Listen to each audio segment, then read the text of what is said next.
Hello everyone, welcome to science classes. I'm back with a new chapter of class 9, that is chapter 15, improvement in food resources.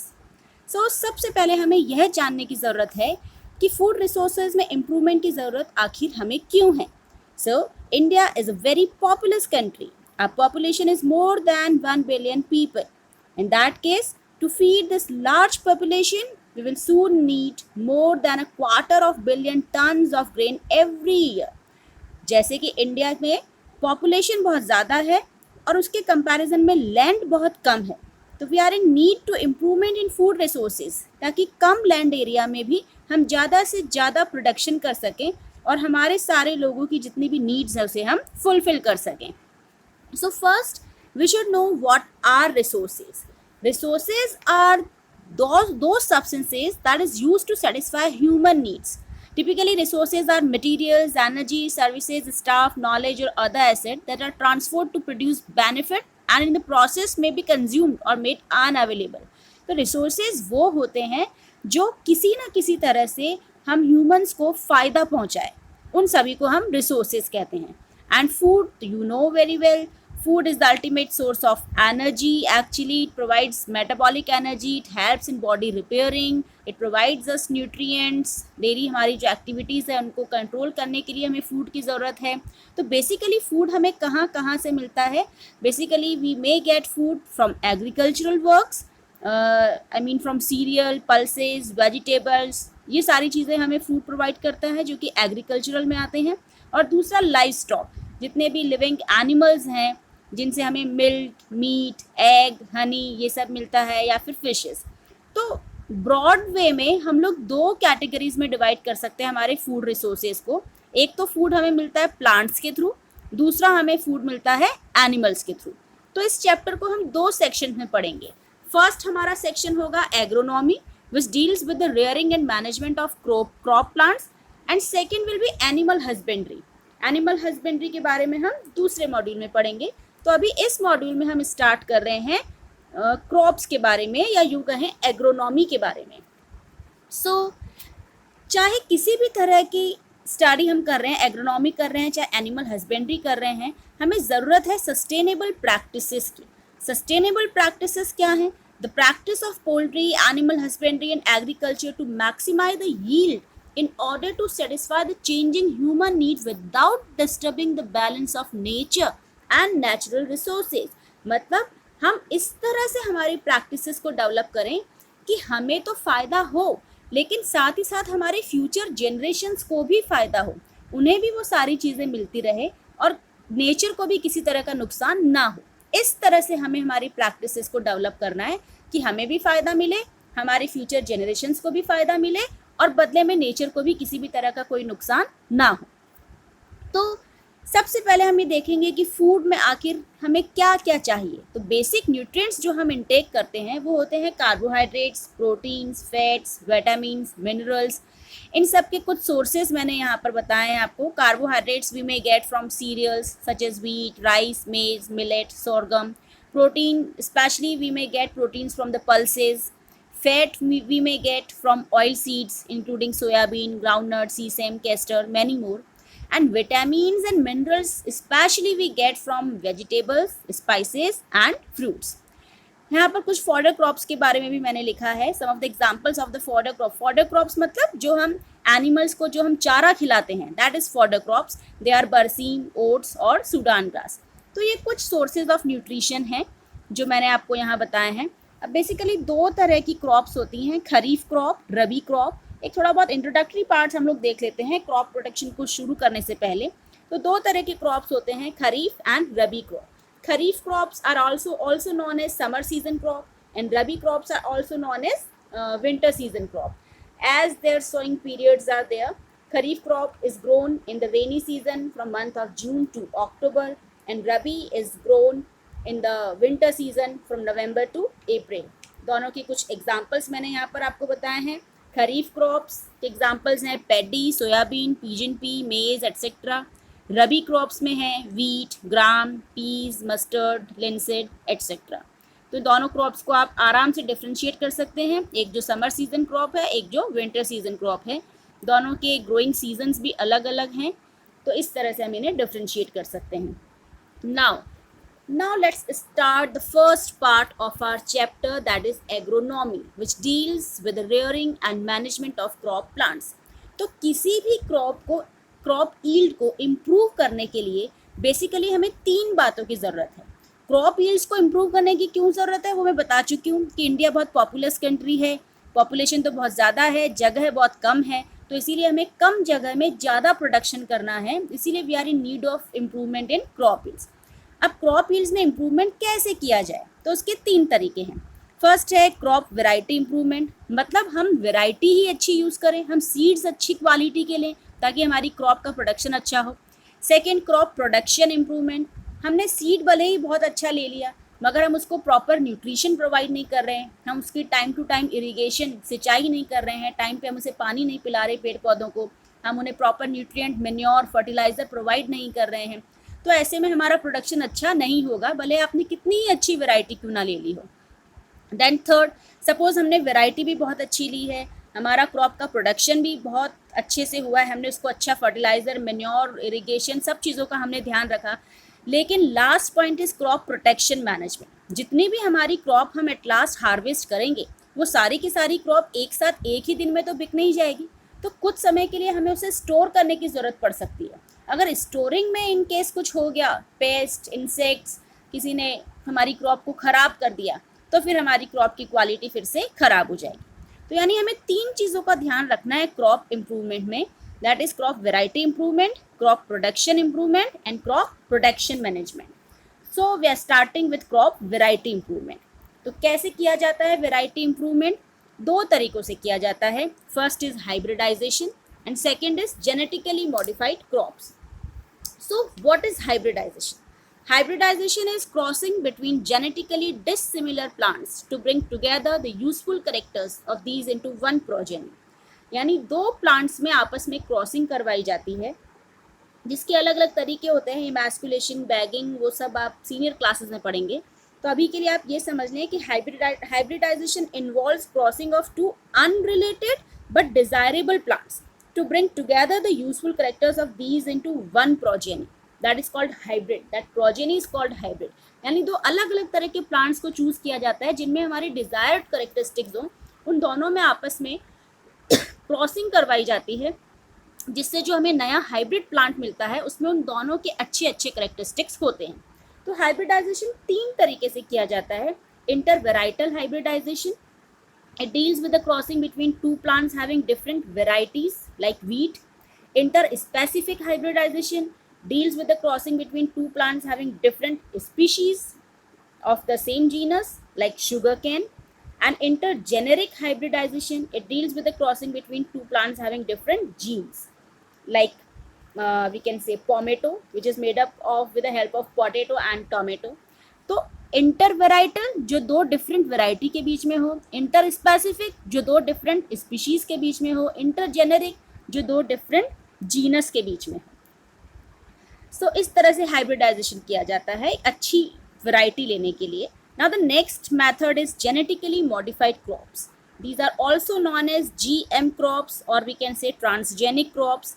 इसमें क्या होता है, introducing a gene that would provide the desired characteristic. एक ऐसे gene को introduce किया जाता है जिसमें डिजायर्ड करेक्टरिस्टिक्स हो. यह बहुत आसान नहीं है. इस तरह से बनने वाली क्रॉप्स को हम ट्रांसजेनिक क्रॉप्स भी कहते हैं. तो 2 तरीके हैं हमारे पास, hybridisation and genetically modified crops. इन तरीकों को यूज़ करके हमने एक अच्छी वैरायटी प्रोड्यूस कर ली. अब हम किस वैरायटी को कहेंगे कि ये वैरायटी अच्छी है, क्या क्या फैक्टर्स होने चाहिए एक अच्छी वैरायटी में?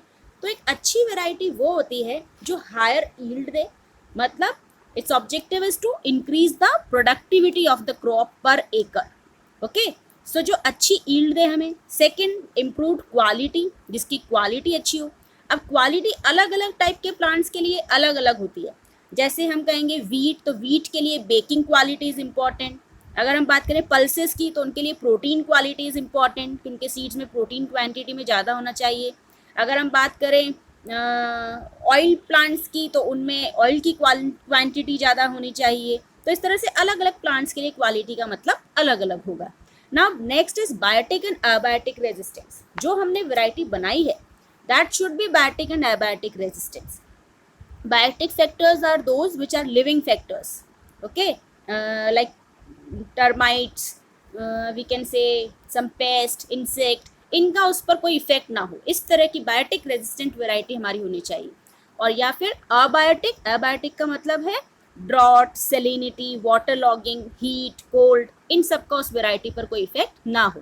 मतलब हम जहाँ चाहें वहाँ उस सीड को सोन कर सकें, इस तरह से उनमें biotic and abiotic resistance capacity होनी चाहिए. Now the next factor is change in maturity duration. Maturity duration में हम उनको चेंज कर सकें, मतलब for maximum crop production the time duration from sowing to harvesting must be reduced. तो जितना ये मैच्योरिटी ड्यूरेशन कम होगा, जितना शॉर्ट होगा, उतना ही ज़्यादा मल्टीपल राउंड ऑफ क्रॉप्स हम लोग ले सकेंगे. तो इस तरह से मैच्योरिटी ड्यूरेशन किसी क्रॉप का कम होना चाहिए. Now next is wider adaptability.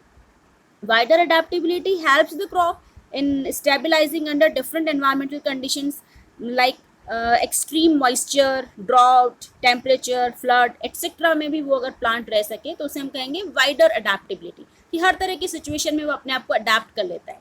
Now the next one is desired agronomic characteristics. तो dwarf, tall and profuse branched crops can be obtained through hybridization or by genetic engineering. The dwarfness is desired in cereals so that less nutrients are consumed by improved cereal crops. Similarly, tallness and profuse branching are desired characteristic for fodder crops. तो अलग अलग तरह की crops के लिए desired agronomic characteristics अलग अलग होते हैं. सीरियल प्लांट्स ऐसे होने चाहिए जिनकी हाइट कम हो, और जो हमारे फॉडर क्रॉप्स है वो ऐसी होनी चाहिए जिनकी हाइट ज़्यादा हो. तो these are some factors which are required for crop variety improvement. इस तरह से हमने एक अच्छी वैरायटी को प्रोड्यूस कर लिया. अब हमारे पास सीड तो अच्छे आ गए. अब उन सीड को सोन करने के बाद प्रोडक्शन मैनेजमेंट में हमें किन किन चीज़ों का ध्यान रखना है, वो तीन बातें हैं: nutrient management, irrigation and cropping patterns. Let's start with nutrient management. हमारा सीड बहुत अच्छा है तो अब हमें उसे न्यूट्रिशन भी अच्छा देना है. जैसा अच्छा खाना पीना देंगे उसी तरह का हमारा पौधा तैयार होगा. तो न्यूट्रिएंट मैनेजमेंट में plants require nutrients for food, growth, development and well being. Nutrients are inorganic essential elements required for growth, metabolism and development of plants. तो किस तरह से प्लांट न्यूट्रिएंट्स लेते हैं आप देखिए. Total 16 nutrients are required by plants. Out of these 16 nutrient, 3 nutrients they get from air and water. Air से आप देखिए कार्बन एंड ऑक्सीजन उन्हें मिल रहा है. वाटर से hydrogen and oxygen. Oxygen is common in both air and water. That's why I am saying that 3 nutrients they are getting from the air and water, that is carbon, oxygen and hydrogen. Rest of the 13 elements they are getting from the soil. उन 13 में से भी 6 ऐसे हैं जो macronutrients हैं: nitrogen, phosphorus, potassium, calcium, magnesium and sulphur. And 7 ऐसे हैं जो माइक्रोन्यूट्रिएंट्स है. टोटल 13 न्यूट्रिएंट्स हो गए जो सॉइल से मिल रहे हैं. 6 मैक्रोन्यूट्रिएंट्स हैं एंड 7 माइक्रोन्यूट्रिएंट्स हैं. अब डिफरेंस क्या है मैक्रो और माइक्रोन्यूट्रिएंट्स में? तो मैक्रो का मतलब होता है लार्ज, बड़ा, एंड माइक्रो का मतलब होता है स्मॉल. तो हमें नाम से ही पता पड़ रहा है कि मैक्रो न्यूट्रिएंट्स वो है जो हमें क्वांटिटी में ज़्यादा चाहिए, which are required in large quantity, and micro nutrients are those which are required in less quantity. Macronutrients are no toxic in excessive amount, whereas micronutrients are toxic in excessive amount. Some of the differences are there in between macronutrients and micronutrients. तो macronutrient total 6 चाहिए plant को and micronutrient total 7 चाहिए. अब हमने अच्छा nutrition दे दिया plant को. Suppose soil में जो मैंने बात की कि 13 nutrients are found in the soil. Suppose किसी वजह से वो सॉइल बेरन है, उसमें ये सारे न्यूट्रिएंट्स नहीं हैं, तो हम एक्सटर्नली सॉइल को वो न्यूट्रिएंट्स प्रोवाइड करते हैं. किस फॉर्म में? मेन्योर एंड फर्टिलाइजर की फॉर्म में. तो पहले हम देखेंगे कि मेन्योर क्या होता है. तो manure is the organic matter prepared from the decomposition of animal excreta and plant waste that supplies small quantities of nutrients to the soil. That is called manure. अब मैन्योर भी 3 तरह की हो सकती है: compost, vermi compost and green manure. तो compost क्या है? Compost is first you should know about the composting, the process in which farm waste material like livestock excreta, cow dung, vegetable waste, animal refuse, domestic waste, sewage waste, straw, eradicated waste, etc. is decomposed in a pit is called composting. कि हम एक बड़ा सा गड्ढा खोद लें और उस गड्ढे में जितने भी हमारे घर के animal refuse, domestic refuse, domestic waste, sewage, ये सब हैं, उसे हम उस गड्ढे में डाल दें. तो इस प्रोसेस को हम कहते हैं composting. After some days, it will convert into the compost. The manure formed by composting is called as compost. तो ये तो हुई compost. Then second, vermi compost. अगर उसी गड्ढे में हम साथ में थोड़े earthworm मिला दें तो ये जो composting की process है ये बहुत fast हो जाएगी. तो उसे हम कहते हैं फिर vermi compost. Means compost is also prepared by using earthworms to hasten the process. Means to fast the process of decomposition. This is called vermicompost. Now the next one is green manure. Green manure is a kind of manure which is prepared in the field to enrich the soil in nitrogen and phosphorus. तो क्या होता है green manure में, किसी plant को की sowing करने से पहले ही कुछ छोटे मोटे दूसरे प्लांट्स जैसे कि सनहेम, गुआर, इन छोटे छोटे प्लांट्स को लगा दिया जाता है. जब ये प्लांट्स थोड़े छोटे छोटे प्लांटलेट्स बन जाते हैं तब इन्हें मल्च कर देते हैं वहीं फील्ड में. तो इनमें जो भी न्यूट्रिएंट था वो सारा किस में आ गया, सॉइल में आ गया. तो इस तरह से जो कंपोस्ट बनी, दैट इज जो मैन्योर बनी, sorry, that is green manure. तो बेसिकली 3 तरह की मैन्योर है, compost, vermi compost and green manure. तो या तो हम सॉइल को मैन्योर के थ्रू न्यूट्रिटिव कर सकते हैं या फिर उसे हम फर्टिलाइजर्स दे सकते हैं. तो फर्टिलाइजर्स क्या हैं? They are commercially produce plant nutrients that supply nitrogen, phosphorus and potassium specially to the soil to maintain the fertility of the soil. तो नाइट्रोजन फर्टिलाइजर्स होते हैं, फॉस्फेटिक फर्टिलाइजर्स होते हैं, पोटेशियम फर्टिलाइजर्स होते हैं, तरह तरह के फर्टिलाइजर्स होते हैं. बहुत ही फास्ट वर्क करते हैं, ये सॉइल को एनरिच कर देते हैं उन सारे सब्सटेंसेस से. बहुत ही जल्दी काम होता है इनका, मगर साथ ही साथ कुछ डिसएडवांटेजेस भी हैं फर्टिलाइजर्स को यूज़ करने में. वो ये कि ये पोल्यूशन कॉज कर सकते हैं, एज उनमें केमिकल्स होते हैं, टॉक्सिक सब्सटेंसेज होते हैं, सॉइल की को इनफर्टाइल कर सकते हैं. फॉर अ टाइम बीइंग तो सॉइल की फर्टिलिटी रहेगी, मगर कुछ समय बाद जब वो फर्टिलाइजर्स यूज्ड अप हो जाएंगे किसी क्रॉप के थ्रू, अब वो सॉइल बैरन हो जाएगी. तो इस तरह से सॉइल पोल्यूशन कॉज कर सकते हैं. तो बहुत सारे तरह, और प्लस इनसे जो कहना चाहिए प्लांट्स की जो ग्रोथ हो रही है वो स्टार्टिंग में तो बहुत फास्ट होती है, लेकिन बाद में वो ग्रोथ स्लो हो जाती है. तो इनका एक तरह से टेम्परेरी इफेक्ट होता है, परमानेंट इफेक्ट नहीं होता. तो manure and fertilizers are quite different. इतने ही डिफरेंट हैं कि सपोज हमारी बॉडी में कैल्शियम की कमी हो गई तो या तो हम रोज़ बनाना खाएं, दैट इज़ मैन्योर, कि हम नेचुरली इसकी रेमेडी कर रहे हैं, या फिर हम रोज़ कैल्शियम सैंडोज खाएं, दैट इज़ फर्टिलाइज़र. तो हम दोनों को डिफ्रेंशिएट कर सकते हैं. मैन्योर नेचुरली बनती है, फर्टिलाइज़र मैन मेड है, आर्टिफिशियली बन रही है. मैन्योर ऑर्गेनिक सब्सटेंस है, fertiliser inorganic. Manure humus add करता है सॉइल में जिसमें बहुत सारा न्यूट्रिशन होता है, जबकि फर्टिलाइज़र में कोई ह्यूमस नहीं है.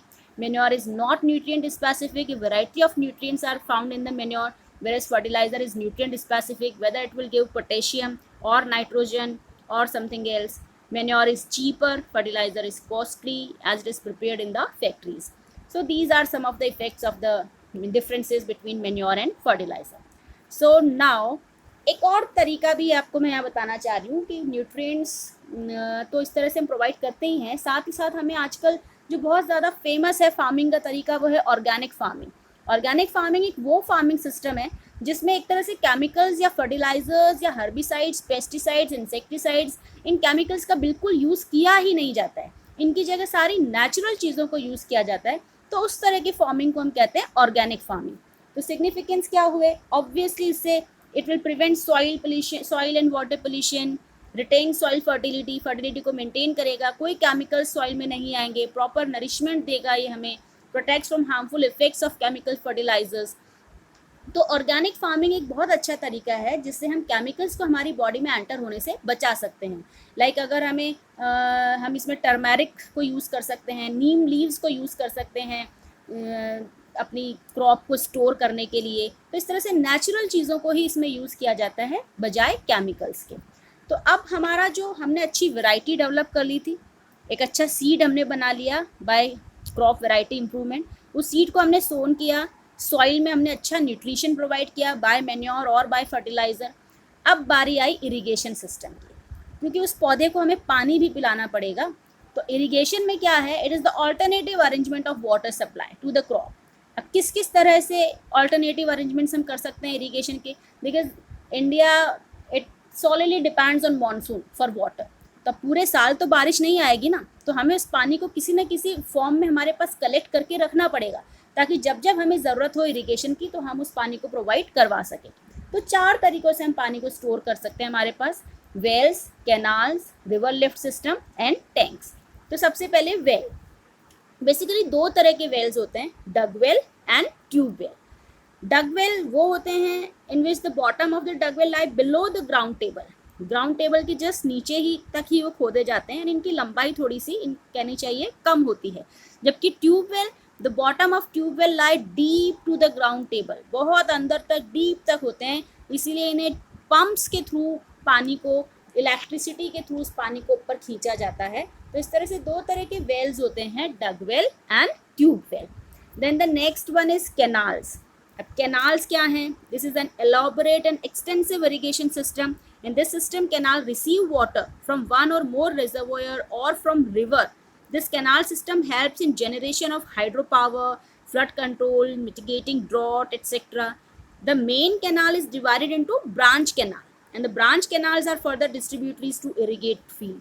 तो एक मेन कैनाल होती है, उसकी बहुत सारी ब्रांचेस बनाई जाती है, उन ब्रांचेस को अलग अलग इरिगेशन फील्ड्स तक पहुंचाया जाता है। Then the next system is river lift system. The lift system is more rational, where there is insufficient or we can say irregular canal flow due to inadequate reservoir release. जहाँ तक canals नहीं पहुँच पाती तो वहाँ पर river lift system को use किया जाता है। Under river lift system, water is directly drawn from the river for supplementing irrigation in areas close to river. उस रिवर के आसपास वाले एरियाज तक रिवर से डायरेक्टली पानी को उठाया जाता है और वहाँ तक पहुँचाया जाता है। This is river lift system. Then the next one is tank. Tanks आप सब जानते ही हैं, छोटे मोटे टैंक्स हमारे घरों में भी होते हैं। तो tanks are small water storage reservoir. These are use to store run off water of smaller catchment areas. यहाँ पानी को इकट्ठा कर लिया जाता है, जब हमें ज़रूरत होगी तब उस पानी से हम सिंचाई कर सकते हैं या इरिगेशन कर सकते हैं। तो बहुत ही शॉर्ट में आपके सिलेबस में ये 4 सिस्टम दिए हैं इरिगेशन के। तो इस तरह से wells, canals, river lift system and tanks के थ्रू हमने इरिगेशन किया। इन सारी बातों के साथ साथ और जो हमें प्रोडक्शन मैनेजमेंट में ध्यान रखने की ज़रूरत है वो है क्रॉपिंग पैटर्न्स। हमारी क्रॉप्स को हम किस तरह से लगा रहे हैं उसका बहुत इफेक्ट होता है हमारी यील्ड पर। तो 3 तरीके हैं क्रॉपिंग पैटर्न्स के, mix cropping, inter cropping and crop rotation. तीनों के ही अपने अपने कुछ एडवांटेजेस और कुछ डिसएडवांटेजेस हैं। तो फर्स्ट हम देख लेते हैं mix cropping. Mix cropping is the practice of growing 2 or more crops simultaneously on the same piece of land. मतलब एक ही पीस ऑफ लैंड पर 2 या 2 से ज़्यादा तरह की क्रॉप्स को एक साथ लगा देना, उसे हम कहते हैं मिक्स क्रॉपिंग। तो मिक्स क्रॉपिंग में हमें कुछ फ़ायदे तो हैं ही। एक तो एक reduces the total damage of crop. Suppose कोई एक पर्टिकुलर क्रॉप को किसी तरह की डिजीज़ होती है तो सिर्फ वही वाली क्रॉप डिस्ट्रॉय होगी, बाकी की दूसरी जो 2 या एक तरह की और जो क्रॉप हमने लगाई है वो बची रह जाएगी। तो इस तरह से it reduces the total damage of crop and it gives some insurance against failure of one of the crop. Particular piece of land is properly utilized with maximum production and optimum utilization of soil. तो हमें ज़्यादा production मिलेगा। हो सकता है किसी एक तरह की क्रॉप की मार्केट वैल्यू ज़्यादा है, दूसरे की कम है, तो ओवरऑल हमारा सब कुछ बैलेंस हो जाएगा। तो इस तरह से मिक्स क्रॉपिंग बहुत ही फ़ायदेमंद है। Then the next one is intercropping. It is the practice of growing 2 or more crops simultaneously on the same field in a definite pattern. तो इसमें भी 2 या 2 से ज़्यादा तरह की क्रॉप्स को यूज़ किया जाता है एक ही सेम पीस ऑफ लैंड पर, मगर एक डेफिनेट पैटर्न में लगाया जाता है। एक लाइन, कुछ लाइंस एक क्रॉप की, फिर से कुछ लाइंस दूसरी क्रॉप की, फिर से कुछ लाइंस पहले वाली क्रॉप की, फिर से कुछ लाइंस अगली क्रॉप की। तो इस तरह से हमें क्या क्या फ़ायदा हो सकता है इंटरक्रॉपिंग के थ्रू, क्या हमारे एडवांटेजेस होंगे? Better use of crop field with its complete economic yield. हो सकता है एक क्रॉप जो है उसकी न्यूट्रिटिव रिक्वायरमेंट्स अलग हो और दूसरी क्रॉप की न्यूट्रिटिव रिक्वायरमेंट्स अलग हो, तो उस सॉइल में जितना भी न्यूट्रिशन है वो प्रॉपरली यूटिलाइज्ड हो जाएगा। Second, it prevents the spread of paste and diseases, क्योंकि हमने कहा कि हमने कुछ लाइंस एक क्रॉप की लगाई, सपोज उन लाइंस में कोई डिजीज़ हो गई, कोई पेस्ट हो गए, इंसेक्ट्स हो गए, तो वो सिर्फ उतने एरिया तक ही वो डिजीज़ फैलेगी, क्योंकि अब उसके दोनों तरफ दूसरी क्रॉप आ गई है। उस दूसरी क्रॉप को पार करके फिर से अपनी ही वाली तरह की क्रॉप तक पहुंचना थोड़ा सा मुश्किल है। It will take some time, जब तक तो उसको फार्मर जो है प्रोक्योर कर लेगा उससे बचा लेगा उन पेस्ट वगैरह से। तो इस तरह से प्रिवेंट कर सकते हैं हम spreading of paste and diseases, and obviously it maintain soil fertility also. तो दीज आर द यूजेज और advantages of intercropping. Now the next one is crop rotation. Crop rotation, जैसे हमें नाम से ही पता चल रहा है रोटेशन, जैसे बच्चे जब क्लास में बैठते हैं हम कहते हैं ना कि रोटेशन हो रहा है, मतलब आज अगर आप आगे बैठ रहे हो तब कुछ दिनों बाद फिर से आपकी टर्न आएगी, आप फिर से आगे बैठोगे, दैट इज रोटेशन। तो growing of different crops on a piece of land in a pre planned succession manner is called crop rotation. कि पहले से हमें पता हो कि हाँ पहले हमने ये क्रॉप लगाई, अब इसके बाद फिर से हम ये क्रॉप लगाएंगे, फिर थर्ड नंबर ये क्रॉप लगाएंगे, फिर ये क्रॉप लगाएंगे, तो उसे हम कहते हैं रोटेशन, क्रॉप रोटेशन। अब depending upon the duration, crop rotation is done for different crops combination. 1 year वाली भी हो सकती है, 2 ईयर वाली भी हो सकती है, 3 ईयर जिन वाली भी हो सकती हैं, ऐसी अलग अलग क्रॉप्स हो सकती हैं। अच्छा, बेसिकली क्रॉप रोटेशन में हम लोग मेनली कुछ ऐसी क्रॉप्स यूज़ करते हैं, लेग्यूमिनस क्रॉप्स। लेग्यूमिनस क्रॉप्स मतलब लेग्यूम, फलियों वाली क्रॉप्स, क्योंकि उनकी रूट्स में, कुछ रूट नोड्यूल्स में एक्चुअली कुछ बैक्टीरियाज होते हैं, rhizobium, they convert atmospheric nitrogen into the nitrate. तो इस तरह की क्रॉप्स को हम यूज़ करते हैं ताकि क्या हो, एंड जो सॉइल है वो नाइट्रोजन से एनरिच होती रहे। तो एक क्रॉप लगाई, इसके बाद दूसरी फिर से लेग्यूमिनस, ताकि सॉइल जो है वो एनरिच होती रहे नाइट्रोजन से, नाइट्रोजन की डेफिशिएंसी ना हो जाए उस सॉइल में। तो इसके एडवांटेजेस क्या होंगे, fertility of soil is maintained, crop production is maintained with high economic yield, nutrient recycling occurs naturally. हमें अलग से कोई नाइट्रोजन के लिए फर्टिलाइजर देने की ज़रूरत नहीं है, लेग्यूमिनस प्लांट लगाने से नेचुरली ही इसमें नाइट्रोजन की सप्लाई पूरी हो जाएगी उस सॉइल में। तो इस तरह से 3 हमारे क्रॉपिंग पैटर्न्स हैं। हमारी वैरायटी अच्छी हो गई, हमने प्रोडक्शन भी अच्छा किया क्योंकि हमने अच्छा न्यूट्रिएंट दिया, मैन्योर फर्टिलाइजर दिए, इरिगेशन सिस्टम का ध्यान रखा, प्लस साथ ही साथ हमने क्रॉपिंग पैटर्न्स का भी ध्यान रखा। अब हमारी ईल्ड बनके तैयार है, बहुत अच्छी हार्वेस्टिंग हुई है, बहुत ही अच्छी हमारी ईल्ड हुई है। अब हमें क्या करना है, उसे प्रोटेक्ट करना है। तो नाउ क्रॉप प्रोटेक्शन मैनेजमेंट, क्योंकि अब हमें उसे स्टोर करना है कुछ दिनों के लिए। तो crop protection management deals with the study of weeds, insect pest, diseases that decline the crop production. तो हमें बेसिकली हम इसमें 2 चीज़ों के बारे में पढ़ेंगे, weed control and storage of grains. तो वीड्स क्या होते हैं, weeds are the unwanted plants in cultivated field. These weeds grow along with the crop plants. They compete for food, space and light. तो आप ये जो देख रहे हैं डायग्राम में, कई बार हमारे खेतों में कभी आपने अगर देखा हो तो फील्ड्स के चारों तरफ कुछ छोटे मोटे प्लांट्स यूं ही उगाते हैं, उनके कोई सीड्स नहीं लगाए जाते, वो यूं ही उगाते हैं, तो उन्हें हम कहते हैं वीड्स, जो कि अनवांटेड प्लांट्स हैं। अब वो प्लांट्स क्या करेंगे, वो भी कुछ न्यूट्रिशन लेंगे, कुछ स्पेस लेंगे, कुछ लाइट लेंगे, फूड लेंगे, तो जो हमारी मेन क्रॉप प्लांट है उसके साथ वो कम्पीट करेंगे और मेन क्रॉप प्लांट को न्यूट्रिएंट की सप्लाई कम हो जाएगी। तो इन वीड्स को रिमूव करना बहुत ज़रूरी है सबसे पहले हमें। तो इन वीड्स को अलग अलग मेथड से रिमूव किया जा सकता है। मैकेनिकल मेथड, जिसमें अपरूटिंग बाय हैंड्स, हाथों से ही उनको उखाड़ उखाड़ के अलग कर दें, या कटिंग विथ मशीन्स, या burning and flooding of field before sowing. तो कुछ मैकेनिकल मेथड्स हम यूज़ कर सकते हैं उनके लिए, या फिर केमिकल मेथड्स, कुछ पर्टिकुलर केमिकल्स होते हैं लाइक 2,4-D, 2,4-डाइक्लोरोफेनॉक्सी एसिटिक एसिड, या फिर MCPA, 2-methyl-4-क्लोरोफिनॉक्सी एसिटिक एसिड। कुछ इस तरह के वीड्स हम जो है वीडिसाइड्स जो हैं वो हम यूज़ कर सकते हैं। तो बेसिकली वीड्स को रिमूव करने के लिए, वीड कंट्रोल के लिए, या तो मैकेनिकल मेथड यूज़ किए जाते हैं, या फिर केमिकल मेथड जिसमें हम वीडिसाइड्स यूज़ करते हैं, या फिर कभी कभी biological method. Excessive use of chemicals like weedicide create problem and they can be poisonous to many plant and animal species. It may cause environment pollution. So in that case, it can be prevented by biological methods also. Some specific insect species or other organisms are introduced into the field to destroy the selective weeds. कुछ ऐसे particular plant species होती हैं जो कुछ particular weeds को ख़त्म कर देती हैं, तो उनको भी लगा दिया जाता है फील्ड में, उसे हम biological method कहते हैं। So mainly you can say that weeds can be destroyed by using weedicides as they compete with the main food crop for the space, food and light. So it is very necessary to remove the weeds. हमने weeds हटा लिए। इसी तरह से कुछ insects, paste ये भी हो सकते हैं, उनके लिए हम इंसेक्टिसाइड्स स्प्रे करते हैं या फिर पेस्टिसाइड्स स्प्रे करते हैं, उन्हें भी हम हटा सकते हैं। अब स्टोर करेंगे हम ग्रेन्स को, क्योंकि जैसा कि मैंने पहले बताया कि एक साथ तो हमारी सारी फसल मार्केट में बिक नहीं जाएगी, कुछ समय के लिए हमें उसे स्टोर करना पड़ेगा। तो स्टोरिंग के वक्त हमें उन्हें 2 चीज़ों से बचाना है, बायोटिक फैक्टर्स से, मतलब इनएप्रोप्रिएट मॉइस्चर, टेम्परेचर, ह्यूमिडिटी से, और दूसरा बायोटिक फैक्टर से, मतलब हमारी फसल को कोई बैक्टीरिया ना खा जाए, कोई इंसेक्ट्स ना खा जाए, कोई बर्ड्स, रोडेंट्स, रैट वगैरह ये ना खा जाए, इन सब से हमें उसको प्रोटेक्ट करना है। तो कैसे प्रोटेक्ट कर सकते हैं हम? सबसे पहले स्ट्रिक्ट क्लीनिंग, हमारे प्रोडक्शन की स्ट्रिक्ट क्लीनिंग करें हम, फिर उसे स्टोर करें। स्टोर करने से पहले प्रॉपर ड्राइंग, चाहे धूप में सुखाया जाए, चाहे मशीनों से उसका मॉइस्चर हटाया जाए। And then next is fumigation. Fumigation मतलब कुछ पर्टिकुलर केमिकल्स की फ्यूम्स वहाँ पर प्रोड्यूस किए जाते हैं स्टोरिंग एरिया में to kill the insects, pest and other harmful biological agent. साथ ही साथ हम कुछ ऑर्गेनिक मेथड्स भी यूज़ कर सकते हैं। नीम की पत्तियाँ रख दी, हल्दी की लाइंस बना दी ताकि पेस्ट, इंसेक्ट्स वगैरह ना आए।